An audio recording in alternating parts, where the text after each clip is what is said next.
AP మంత్రి లోకేష్ బనకచర్ల కట్టి తీరుతామని అంటుంటే సీఎం రేవంత్ రెడ్డి, మంత్రులు, కాంగ్రెస్ నాయకులు ఒక్కమాట మాట్లాడటం లేదని ఎమ్మెల్యే, మాజీ మంత్రి హరీష్ రావు అన్నారు. వాళ్లు బనకచర్ల కడుతామంటేనేనా మేము అడ్డు చెప్పేదని రేవంత్ రెడ్డి అన్నారు. లోకేష్ ఏమో మేము కట్టే తీరుతామని అంటున్నారు.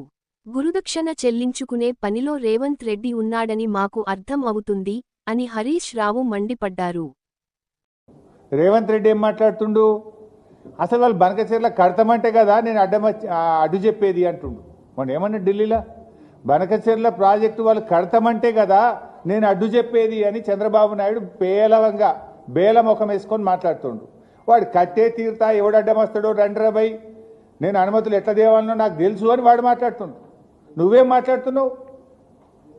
రేవంత్ రెడ్డి వాడు అడమే చెప్తలేడు, ఎజెండాలో లేదని ఒక అబద్ధం మాట్లాడు. వాళ్ళు కడతామంటే కదా నేను అడ్డు చెప్పేది అని ఇంకొక వైపు మాట్లాడతాడు.